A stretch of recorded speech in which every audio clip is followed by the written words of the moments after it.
Hey guys, welcome.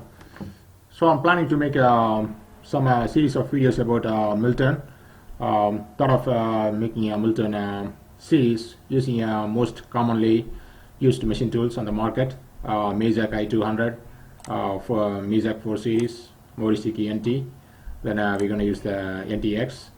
So the basic concept is like we can start with the Sim15 is a very fantastic example of how to use a MILL-TURN.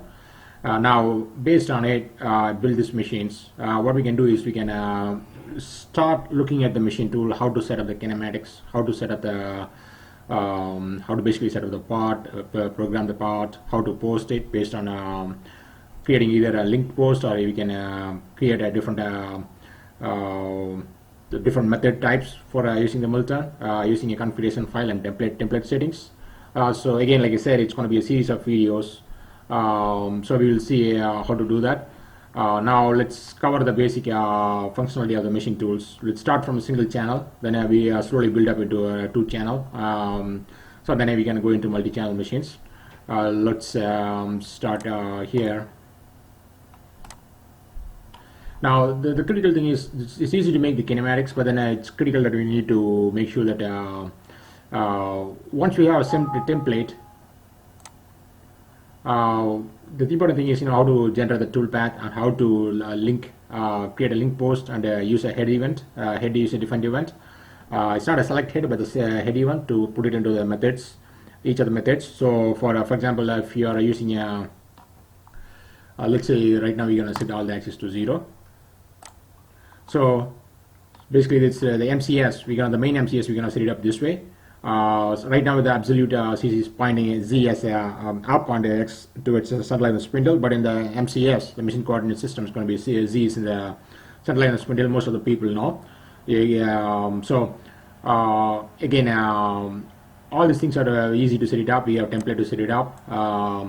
Now please use the Sim15 to set it up. Now let's start with defining the axis. So basically customizing is what we're going to talk about in the next series of topics regarding all the Mazak and Mori machine tool. Let's start from so you can see it's, how many X we got. We got X1, X2, X3. So it's basically I just use that as a simple example of using a 3-channel machine. So let's say for your X1,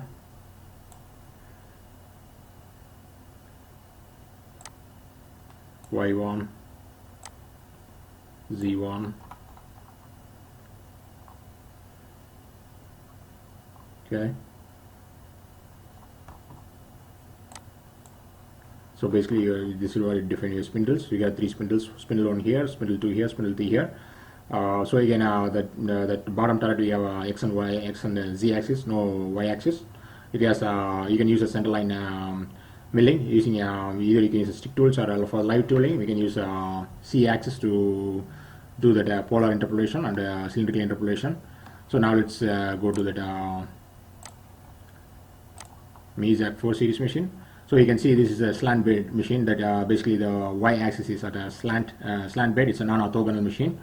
So for this example, now if you're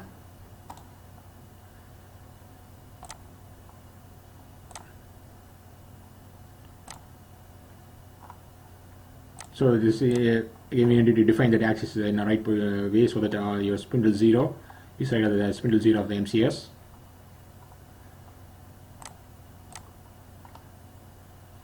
So now it's again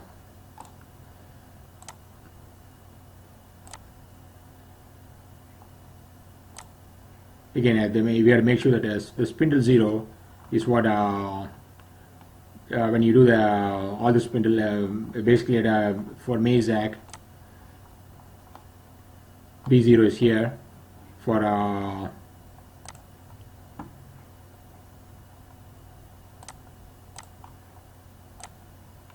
In this section, we're going to add a raw workpiece to the EIA version of our cutting program. The goal is to get the EIA program display to be identical to the Mazatrol version of the program.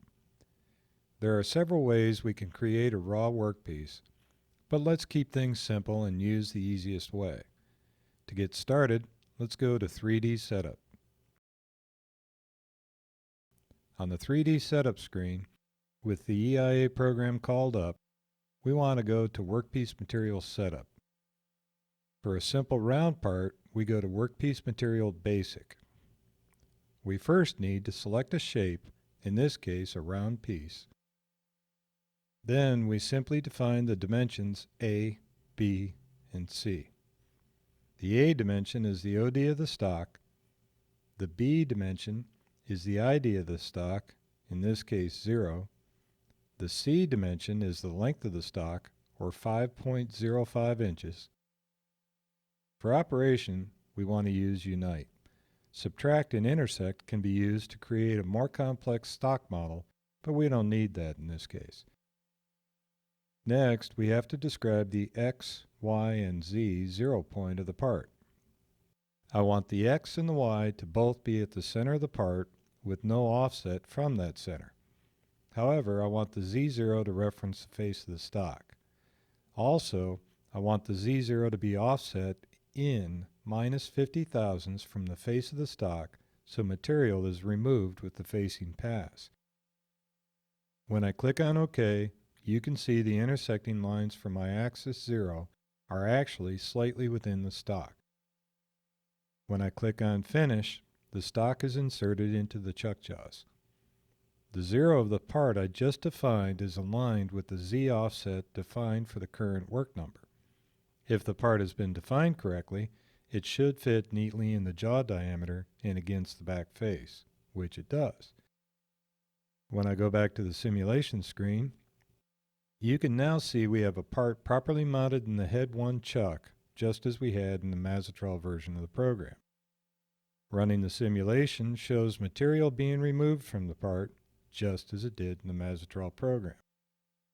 When head 1 finishes and the part transfers to head 2, we can pause and zoom the simulation showing the proper clearance for the face mill in head 2. That's the easy way to put a part into a G-code program.